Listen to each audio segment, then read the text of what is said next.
Hey loves. So I want to come on here today and introduce this concept of and consciousness. This is something that is written about in the book Women Who Run with the Wolves, and it's something that's been quite a powerful revelation in my life. So and consciousness is this idea that when something's going wrong in our lives, there's an internal factor at play. Like, okay, what am I projecting? What might I be contributing to the space? Like, what unconscious ways of thinking might be causing this? And there's an external factor at play, which is outside of our field of responsibility. And this can include like someone else being abusive or violent or disrespectful or manipulative.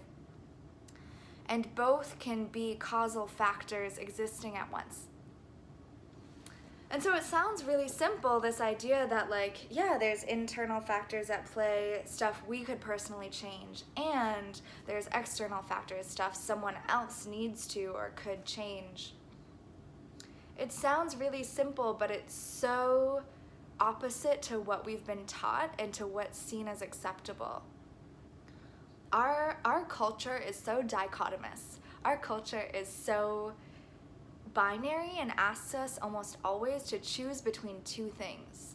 So many of us have likely experienced a push-pull in our lives of I'm either going to only see those external causes, which may create like victim mentality, or we've been trained to only see those internal factors, which can allow us to endure a lot of pain and manipulation and abuse and places us as responsible for everything. And that latter choice has definitely been my pattern. This thing of I'm responsible for everything. And we see this paradigm really reflected in self-help and spiritual communities. This idea that we are the creator of all our circumstances. We magnetize everything into our field. If a tsunami happens tomorrow, it's because we manifested it. These really extreme narratives. And perhaps, I don't know, on some cosmic level, that there is truth to that.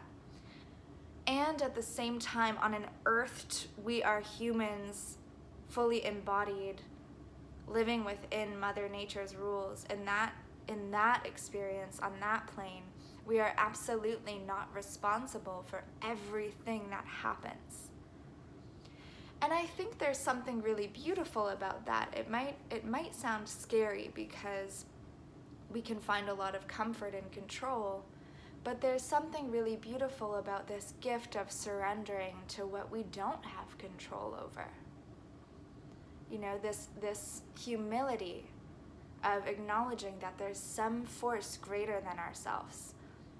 But when it comes to human interactions, it can be really painful and detrimental to take responsibility for everything. So I just want to invite in this image of kind of like a Venn diagram, like two circles, and there's like a crossover in the middle. So pretend there's like me and another person here. And this other person has their own circle, and that represents their domain of responsibility, what they are responsible for. And then I have the same. I have my own personal field. And those are separate. And there is a point of crossover in which we are co-creating the experience. Maybe our projections are meeting and causing a whole story. But a large part of those circles are separate. And so it's a really new and empowering revelation to me that I have nothing to do with their domain of responsibility. And this is an art that I'm continuing to learn and integrate. And what this allows is this way of meeting which says, I can hold space for your feelings that are yours, but I'm not going to take responsibility for them. That's a really fierce boundary that I've just recently set for myself. And that's after years and years of trying to both hold space and take responsibility for what isn't mine. these distinctions are so important for everyone, because if we're constantly taking responsibility for someone else's emotions, we're enabling them to stay stuck in their patterns.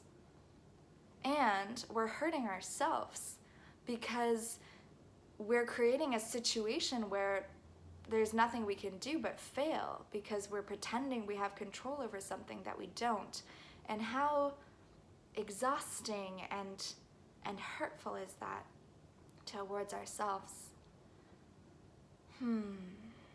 So I just really want to empower everyone to sit with that, to sit with that and consciousness of checking in and being like, okay, what within could be changed?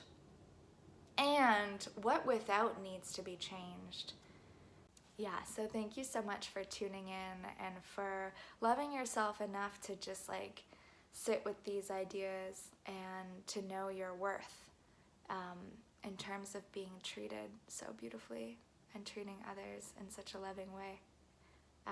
We do have a few days left for our Valentine's Self-Love Special for our retreat happening in May. It's my mom and I's 3rd annual year running this Reclaim Your Radiance retreat, and it's such empowering, beautiful medicine.